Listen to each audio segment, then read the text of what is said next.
টাকা পাচার হয়ে গেছে।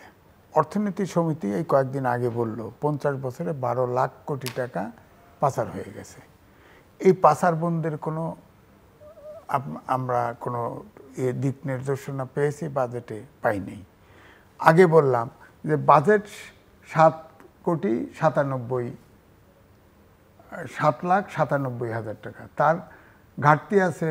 ধরেন এই ঘাটতি মেটানোর যে সোর্স, এই সোর্সগুলো কিন্তু কাজ করে না। কারণ হচ্ছে আপনার ট্যাক্স দিতে যাবেন, এনবিআর লোকদেরকে সন্তুষ্ট করতে হয়, ওখানে কেউ ডরেই যায় না।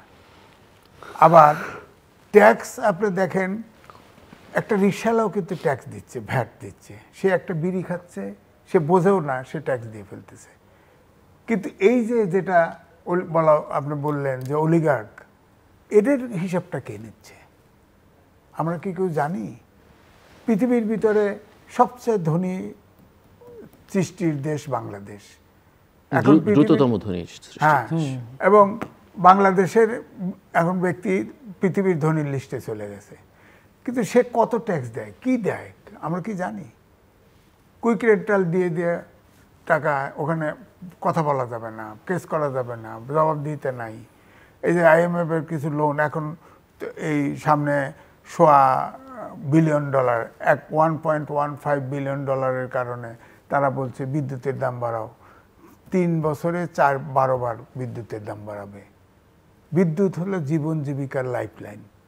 আপনি যখনই এটা বাড়ায় দিবেন, সাথে এই যে দেখেন গাড়িগুলো দেখেন, বাসায় দেখেন গ্যাস গ্যাস নাই। কি এলএনজি টার্মিনাল নাকি কি সমস্যা হয়েছে? একটা এলএনজি টার্মিনালে শেষ। আবার দেখা যায় যে আপনার 53% প্ল্যান্ট আইডেল বসে থাকে, সঞ্চালন লাইন নাই। এটা তো স্পষ্ট, সঞ্চালন লাইনে বাজেট কম। একটা প্ল্যান্ট বসাতে তো বাজেট অনেক বেশি, ওখানে এদিক সেদিক করা যায় বেশি, সঞ্চালন লাইন নাই, অর্থাৎ প্ল্যান্ট বসে আছে। কুইক রেন্টাল গুলো বসে আছে, কিন্তু তারা কিন্তু ভাড়া দিচ্ছে। এই যে আদানি, তারপরে আমাদের ব্যাংকগুলোর কাছ থেকে ডলার প্রায় $5.5 বিলিয়ন, 500 বিলিয়ন ডলার আপনার টাকা পায়, টাকা চাচ্ছে। এবং এই যে এখন থেকে আপনার ঋণ দেখলাম 3.5 কোটি, এই যে 3.5 লাখ কোটি টাকা ব্যাংকের ঋণ, এটা আর কোনোদিন উদ্ধারই হবে না। মানে খেলাপি ঋণ, এটা উদ্ধারের পর্যায়েই নেই। আর প্রত্যেকবার আপনার যে যত লোন নিচ্ছে 2% দিলেই তার আর সে থাকে না, খেলাপি থাকে না। এই সুযোগটা তো দেওয়া হচ্ছে তাদের। তারপরে যেমন সাহিদ ভাই বললেন যে আপনার এই যে কালো টাকা এখানে কিন্তু যারা টাকা কালো করে, অর্থাৎ টাকা যারা পাচার করে বা রাখে, তারা কিন্তু সরকারের কাছে কম চালাক না। এখানে একটা ফাঁক আছে। আমি একটু বার করলাম, 50 বছরে 12 লাখ কোটি টাকা আপনার পাচার হয়েছে, কালো টাকা হয়েছে, পাচার হয়ে গেছে। এটা অর্থনীতি সমিতি বলছে। এখন কি বলা হয়েছে যে প্রশ্ন করা হবে না, কেউ যদি 15% টাকা ইন্টারেস্ট দিয়ে টাকা জমা দেয়, প্রশ্ন করা হবে না।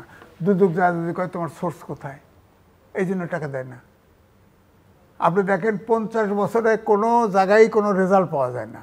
সব প্রায় সরকারই কিন্তু দিচ্ছে যে 15%, 10% ছিল, 15% দিলে কালো টাকা সাদা করা যাবে, যে প্রশ্ন করা যাবে না। প্রশ্ন এটা একটা ভেকটাম। তারা তো যারা টাকা পাচার, যারা টাকা জমাইছে, তারা তো বিষয় ব্যাখ্যা দেয় যে জমি কিনলে বা ফ্ল্যাট কিনলে কিছু টাকা সারপ্লাস হয়ে যায়, রেজিস্ট্রি করার সময় কিছু টাকা, ওই টাকা লোন দিলে, ওই টাকা ট্যাক্স দিলে সেটা হয়। আপনি যখনই টাকা সারপ্লাস হয় তখন তো ওটা ব্ল্যাক মানি হয়ে যায়। আপনি ওইটা জমা দিতে গেলেই যদি আপনি ধরেন তাকে, এই জন্যেই আপনার প্রত্যেকটা জিনিসের পরিষ্কার স্টেপ তো আমার আরেকটা প্রসঙ্গ, এই প্রসঙ্গটা একসময় অনেক আলোচনার মধ্যে ছিল, কিন্তু আবারও আলোচনায় নতুন করে আসছে। শিক্ষার্থীরা রাজপথে আন্দোলন করছে কোটা প্রথা বাতিলের দাবিতে। মানে এটা বাতিল হয়ে গিয়েও আবার খানিকটা ফেরত এসছে, এবং শিক্ষার্থীরা অনেকেই এখন বলছে যে তারা ঘরে ফিরে যাবে না এটা বাতিল না হওয়া পর্যন্ত। এবং আমি একটু আপনাদের কাছ থেকে শুনতে চাই। না দেখেন, কোটা, আমি তো মনে করি এই কোটা থাকা উচিত না। তাদের মূল কথাটা হচ্ছে, কয়েকদিন আগে কোর্ট রায় দিছে, হাইকোর্ট, যে মুক্তিযোদ্ধাদের কোটা থাকবে, অর্থাৎ তার নাতি ফুতি বংশধররা পাইতে থাকবে। আরে এখন সর্বোচ্চ মারা টারা গিয়ে সর্বোচ্চ 1060 মুক্তিযোদ্ধা থাকার কথা। হ্যাঁ, এখন 2.5 লক্ষ মুক্তিযোদ্ধার পরিবার, তারা চাকরি বাকরি ফ্যামিলি সব কিছু দিচ্ছে এবং তাদের বোধহয় প্রায় 1.5 লক্ষের মতোই বয়স 50-এর নিচে। এবং স্বাধীন হয়েছে 53 বছর, এবং আন্ডা বাচ্চা আছে, বহুত কিছু হয়ে গেছে এটা। এবং বিশ্বাস করেন এটা একটা পলিটিক্যাল বাহিনী হয়ে গেছে, পুরোপুরি পলিটিক্যাল বাহিনী। তো কেন কোঠা তাদেরকে কোঠা দেওয়া হবে? তাও আবার কি কোঠা কত?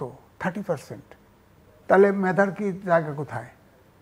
সরকারি চাকরি এমনি চাকরি হয় না, ইনভেস্টমেন্ট নাই, ইন্ডাস্ট্রি নাই। সরকারি চাকরি কয়টা হয়?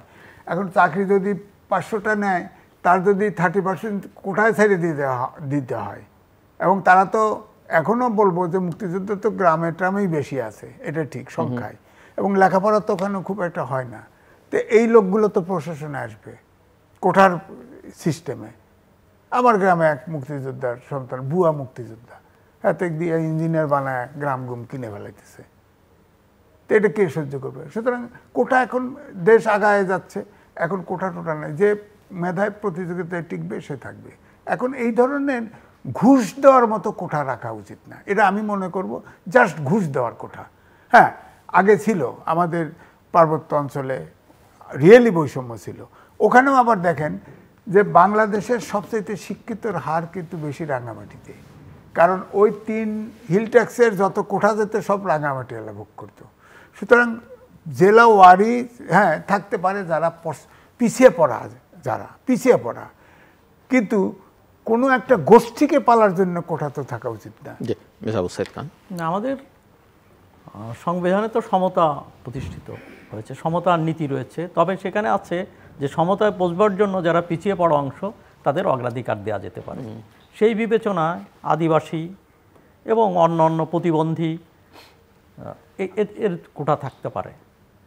তো সেই ধরনের সেই কোঠাটা কোনো ক্রমেই মানে সাধারণ এর চেয়ে মানে সাধারণের প্রতিযোগিতার জায়গাতে সংকুচিত করা যায় না। সেটা 5, 10, 15% কোঠা হয়তো সব মিলে একটা দেশে থাকতে পারে, কিন্তু আমাদের দেশে বেশিরভাগ অর্থাৎ 60% যদি কোটায় চলে যায় তাহলে সেটা দুর্ভাগ্যজনক। আর একটা হচ্ছে যে মুক্তিযোদ্ধারা যুদ্ধ করেছে, তো সেই কারণে দেশের জন্য যুদ্ধ করেছে, নিশ্চয়ই তার পরিবারের জন্য নয়। তারপরেও যারা ক্ষতিগ্রস্ত মুক্তিযোদ্ধা, যারা যুদ্ধে আহত হয়েছে, বিভিন্ন কারণে তাদেরকে সাপোর্ট দেওয়া যেতে পারে, কিন্তু সেই সাপোর্টটা বংশানুক্রমিকভাবে নাতিপতি পর্যন্ত যেতে পারে না। একজন মুক্তিযোদ্ধা হিসেবে আমি মনে করি এটা অসঙ্গত, এটা উচিত না।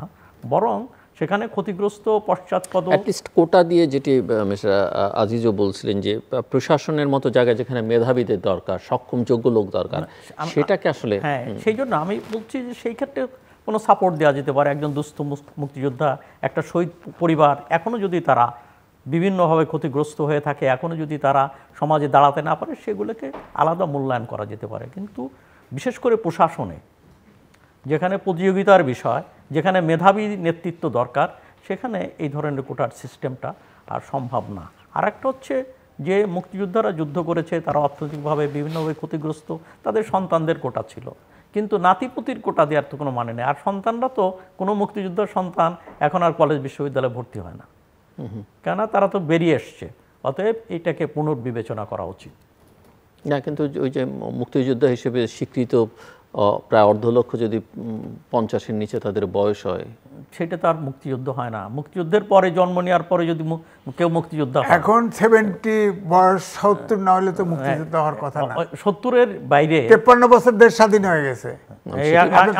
এমনও জানি, এবং এমনও আমাদের কাছে, যেমন ব্যক্তিগতভাবে আমিও জানি যে নেতা বাবা মুক্তিযোদ্ধা ছিল, ছেলে মুক্তিযোদ্ধা হয়ে গেছে, কিংবা বড় ভাই মুক্তিযোদ্ধা ছিল, ছেলে মুক্তিযোদ্ধা হয়ে গেছে। আবার রাজাকার মুক্তিযুদ্ধ করে নাই, কিংবা বিপরীতে যুদ্ধ করেছে, মুক্তিযুদ্ধের বিপক্ষে ছিল, বিপক্ষে যুদ্ধ করেছে, তারাও কিন্তু মুক্তিযোদ্ধার কিছু কিছু এখনও খুঁজে পাওয়া যাবে। এই ভুয়া মুক্তিযোদ্ধাও আছে। তো সেই জায়গা থেকে আমার মনে হয় যে জিনিসটাকে, কোটাটাকে কমে আনা দরকার, এবং পশ্চাৎপদ জনগোষ্ঠী, আদিবাসী, তো যারা আছে প্রতিবন্ধী, এমনকি নারী কোঠার ব্যাপারটাও তো কোনো কোনো ক্ষেত্রে থাকতে পারে, কিন্তু নারীরাও এখন প্রতিযোগিতার ছেলেদের চেয়ে এগিয়ে আছে। সেই ক্ষেত্রে এটাও এখন ওইটা থাকাটার কোনো মানে নাই, কেননা পরীক্ষায় তো তারা ভালো করতেছে, ছেলেদের চেয়ে তারা এগিয়ে আছে। অতএব সেই ক্ষেত্রে আমার মনে হয় এটা আর অ্যাপ্লিকেবল বলে আমার মনে হয় না। অতএব দেশের সামগ্রিক স্বার্থেই কোটাটাকে কমিয়ে আনা দরকার। আমরা শেষ প্রান্তে কনক্লুডিং রিমার্কস আপনার। না, আমার কথা হলো সামগ্রিকভাবেই ধরেন সব কিছুকে সার্বজনীনভাবে বিবেচনা করে, যেমন এই কোঠার কথা বললেন, এটা সামগ্রিকভাবে চিন্তাটা করা উচিত দেশের জন্য। এবং প্রত্যেকটা জিনিসই ধরেন এই সামাজিক যত প্রণোদনা দেওয়া হচ্ছে বা যা দেওয়া হচ্ছে, এটা সবার ভিতরে যাতে ইকুয়ালি